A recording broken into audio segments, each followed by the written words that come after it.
आज राजा जी के कोरवे में जवान होकर दी। आइए दोस्तों, जो हमारे जिगना निवासी माननीय मुन्ना मास्टर साहब की तरफ से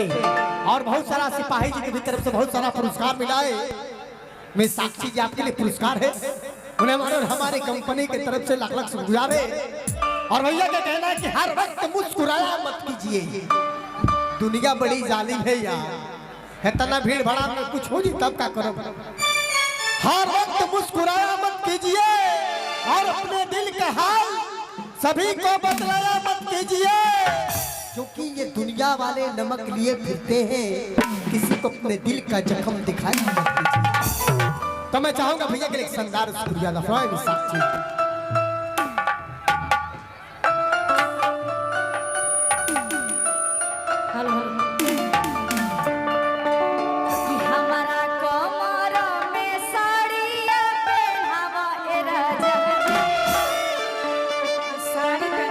साड़ी खोल के बिक दी कि हमारा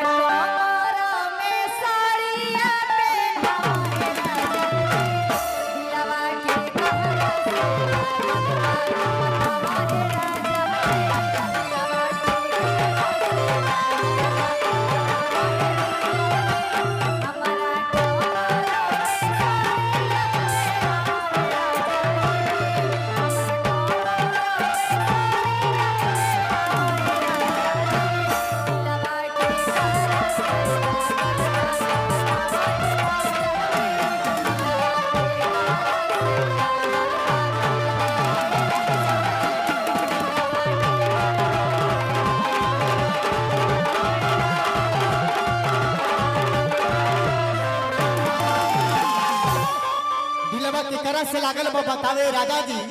भला बतावा दिल लागेला तो कोई केहू के बतावेला, ई तो खाली ऊ जानेला जेकरा से लागेला ऊ आज जे लगावेला ऊ। और जो भी हमारे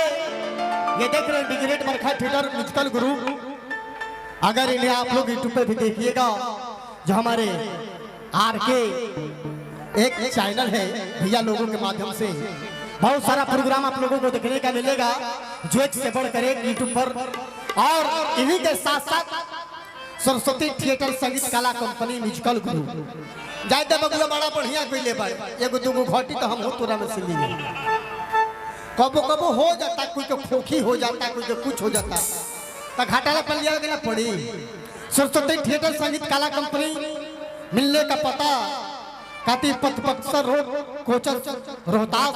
जिनका प्रोप्राइटर है माननीय महेंद्र जी और संचालक नथुनी सिंह की तरफ से शानदार 500 का पुरस्कार मिला है। एक बार ना 3-4 बार कहो घाटा के बाद काम चले हो का हो एक घड़ी हमने के लेडीज दुबे दिन पे फरार हो का कर। तो मैं चाहूंगा मुबारखा जी भैया एक शानदार शुक्रिया महेंद्र और क्या कहती है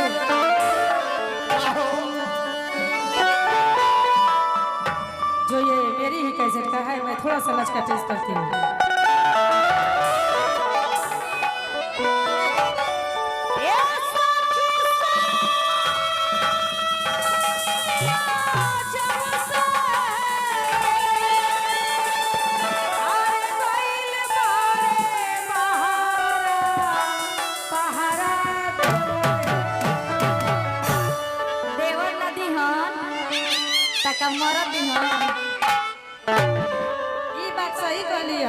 कैसे हो जाता ना देवर में माजा बा उतना मरद में नहीं खे काहे हो, मरद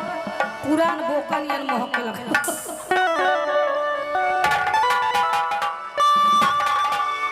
मरद के कतनो सेवा पानी क देबो,